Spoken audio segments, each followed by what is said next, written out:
Last year, on the 4th of July, my girlfriend Cassie and I went camping to get away from all the fireworks and drunk people for a change. We discovered a peaceful, secluded area deep in the woods, close to a lake. There was no cell service, no other campers, just the two of us, a tent, and nature. As the sun started to set, a cool breeze made the temperature drop immediately. We cuddled by the crackling fire and watched the fireworks going off in the sky. We made s'mores, ate roast chicken, and fell asleep in each other's arms. Around 1:30 in the morning, I woke up to the sound of singing. Yes, someone was singing in the woods. At first, it was soft and airy, like it was coming through the trees. I thought I might be dreaming, but Cassie sat up and stared at me with big eyes. Do you hear that? She asked in a low voice. As the voice grew louder, I realized it was a woman singing God Bless America in a slow, off-key voice, sounding like she was drunk and delusional. Why is she singing like that? Cassie whispered. I don't know. Let me check. Cassie grabbed my hand and spoke in a shaken voice. No, wait. What if she's some crazy freak with a knife? I could see fear in her deep blue eyes. She is not an easy scare, but the singing did sound creepy. I waited for a few more seconds and then decided to check it out myself. I opened the tent and came out. The fire had extinguished, but the moon was shining brightly enough to see things around the campground. My eyes scanned the tall trees, and suddenly I spotted a figure. It was indeed a woman. She was dancing slowly in a clearing about 30 feet away. She was as thin as a skeleton and had no shoes. She was dressed in a torn-up American flag that was dirty and stained. The flag clung to her bony frame like a dress. Her messy gray hair had seen better days.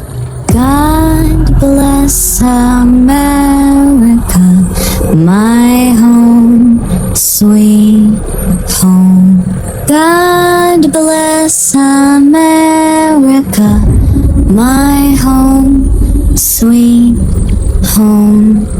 Once I noticed her bare feet, my heart stopped. Her feet were bleeding like she had walked on needles. But the worst thing was her face. She was happy. A wide, frozen smile spread across her face that didn't change, even when she sang. But then, Cassie had come out too. She took my arm and said, What the hell is wrong with her? Before I could respond, the woman looked at us and laughed in a breathy, broken way.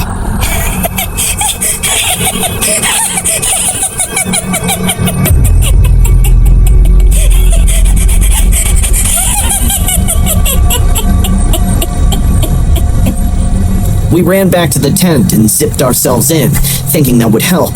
She didn't follow us all the way back, and after waiting for an hour, when we didn't hear her anymore, we thought she was probably some junkie wandering aimlessly into the night. We eventually dozed off, hoping that was the end of it, but within half an hour, I woke up hearing Cassie scream. Then I heard running footsteps fading away. She was watching us! She even took our picture! I wanted to go out and investigate, but Cassie didn't let me this time. When the sunlight hit the tent, we came out. The first thing we saw was that our things were all over the place.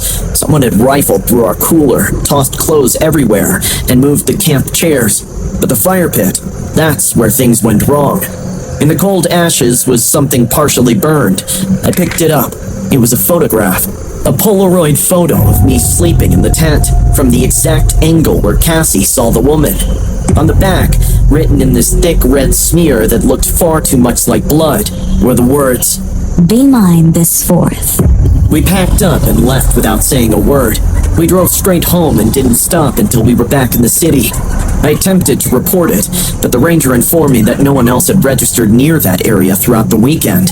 There were no reports of missing persons or strange encounters. I don't know what we saw. A squatter? A psycho? A ghost? But Cassie and I are scared to go camping alone. Places that are secluded bring back my memory of that woman's face. All the hikers and adventure enthusiasts out there, be careful this 4th of July. Hi, I'm 14-year-old Jamie from Jacksonville, Florida. And last year, on the 4th of July, something happened that changed my sleep cycle forever. I haven't told anyone the whole story, except for my cousin Josh, who didn't really believe me. Our town organized this big, fun carnival on the local fairgrounds. Getting annoyed by stupid kids running and people talking loudly, I snuck out behind the fairgrounds to smoke. I only smoked cheap, crumpled cigarettes that I stole from my uncle's stash. My mom didn't know I smoked sometimes, hence I had to be discreet. The sound of the rides and the country music blasting from the speakers got quieter the closer I got to the dumpsters at the edge of the field. There were a few lights that flickered and a chain-link fence that kept the fairgrounds and the woods apart.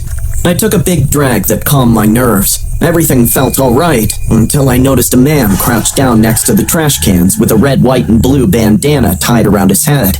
His face was rough and lined, and he had long, shiny scars that looked like burns going down the side of his cheek. He lit a small firecracker between two fingers and giggled to himself. I thought it would pop and make him jump, but it didn't. He just held it there and watched it burn and sizzle. After that, he lit another one, and one more. Every time, he just let it fizzle in his hand like it didn't hurt at all. Suddenly, he turned his head at me, as if he had just noticed I was there. He smiled and asked, "Do you like fireworks?"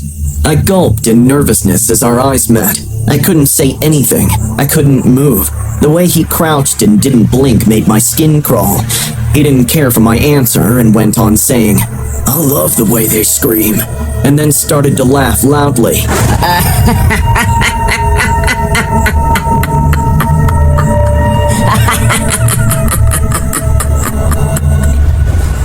Sick amusement blasted from his eyes as if he were laughing at a private joke. I stepped back, thinking I could just say I was lost and run toward the crowd. But then, the man took something out of his coat that looked like a Roman candle and lit it with the end of a sparkler. He threw it right at me before I could do anything. The thing blew up in the air, and sparks flew right at my head. He stood up, clapping in ultimate joy, like my fear was fuel to his menace.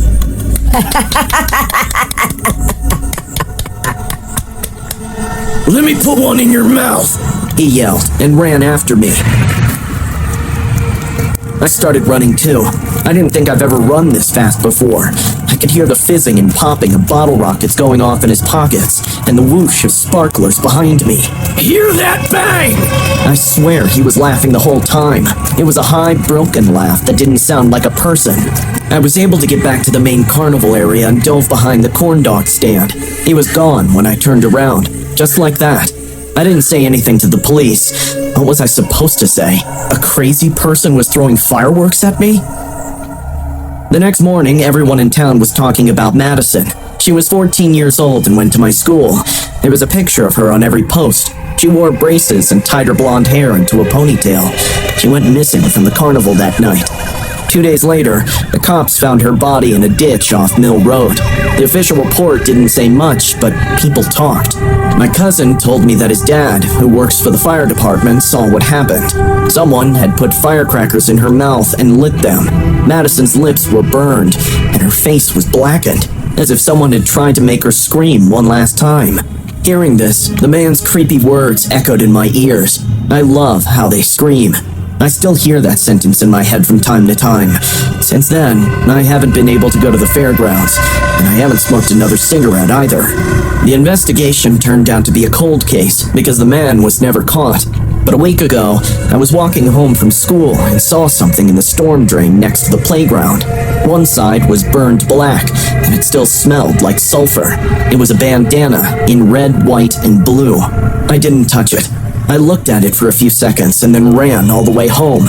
So yes, you can believe me or not, but if you smell sulfur or hear the fizz-pop sound late at night on the 4th of July, don't stay outside. And if a guy asks you if you like fireworks, run. Every 4th of July I get goosebumps. It's all because of the memory of 2017. I was 16 back then and visited my uncle in rural Indiana. He owns this big farmhouse in the country. It has fields, old trees, and a crooked white fence, just like a classic American postcard. I had been there a few times before, but this time was different. My aunt, uncle, and their 2 kids took care of me over the weekend because my parents were away. It was a laid-back 4th of July with hot dogs, music, and fireworks. The town doesn't put on big shows, so we lit our own things in the backyard. It was just after the sun went down. I was keeping an eye on my cousins while they lit firecrackers. I got up to get a soda from the cooler when my eyes went to the edge of the tree line on the other side of the field. A little girl, maybe 7 or 8 years old, was standing there with a sparkler in her hand. Her dress looked old, like it was made in the 60s, and her socks were stained with mud and dirt. She wasn't wearing any shoes, which felt very odd to me. One more weird thing was the sparkler in her hand. It wasn't blinking like a normal one. It was glowing all the time. The brightness of its sparks felt too bright. I assumed she was a neighbor's child, either lost or eager to join us, so I made my way to the tree line. When I was close enough for her to hear me, I waved at her. She waved back with her hand, saying, "Come light one with me." "Well, you can join us. My cousin has more firecrackers." She grinned at me, and suddenly approaching her felt like a rookie mistake. I have seen annoying kids who make people regret having them, but she scared me. Something in her stretchy smile and expressionless eyes told me I shouldn't be talking to her, but it was too late already. Suddenly, she turned around and ran into the woods. I thought of going after her, but then I noticed the spot where she was standing. The ground beneath her feet had a dark patch of burnt grass. The sparkler's light continued to shine in my eyes, even after she left. I tried to forget about it that night. We went to bed at around midnight after watching a movie. I slept in the guest room upstairs. I left the window open a little bit so the cool breeze could calm down my nerves. I woke up at about 3 a.m., seeing lights under the crack of my door. Did someone keep the corridor light on? But no, I was wrong. I opened the door and found a sparkler on the wooden floor. It was just sitting up. Whoever brought it here made sure to stick it between the floorboards so it could burn perfectly. There were no sparks or smoke, just this steady white-hot flame like before. I watched it, feeling it was all just a dream, when somebody giggled from the other end of the corridor. It sounded like a little girl's. My eyes kept staring at the dark end of the corridor. A few seconds passed, and then a minute passed, before I suddenly heard running footsteps approaching me. I couldn't see anything. I only heard the stomping of feet getting louder and closer with each passing second. I rushed back in and locked the door, panting like a dog. Cold sweat covered my palms as I couldn't figure out what was happening with me. Suddenly, I heard the same giggle in the corner of my room. I looked, and there she was, standing in the darkness, smiling at me. It was the same girl from the tree line, and her eyes were glowing. She slowly peeked her head from the darkness, and I saw her face that numbed my veins. Her mouth was on fire. It looked as if it had melted shut in some places and cracked open in others. Her lips were black and full of blisters. Her hands were even worse. They were thin and bony, and the skin was burned all the way down to the bone. She had a sparkler stuck to her fingers, which was burning her skin. Happy 4th of July! She screamed in a demonic voice. I was horrified. I couldn't yell. I just passed out completely. In the morning, when I woke up, I found myself lying on the cold floor, covered in sweat. I ran down the stairs and told my uncle and aunt everything. Their faces drained of color as they heard the words coming out of my mouth. My uncle sat down slowly and started crying. My aunt sat me down with teary eyes and told me the most tragic story ever. The girl I saw was my dad's cousin. Her name was Ellie. When she was 8, she died in a fire during a 4th of July party. She was alone in the barn lighting sparklers when one of them caught her dress. People say she didn't scream. She walked into the field, on fire and smiling, as if she didn't even feel it. They showed me a picture from an old album. It was her. After her funeral, my grandparents kept the shoes she was wearing at the time. The shoes were half melted with many burns. I realized why Ellie was standing in the field wearing socks. I don't understand why she let me see her. Perhaps it was because I was the only one unfamiliar with her story. She might have wanted someone to remember her. I told my cousins about her too, so that they don't get to see Ellie like I did. God bless America.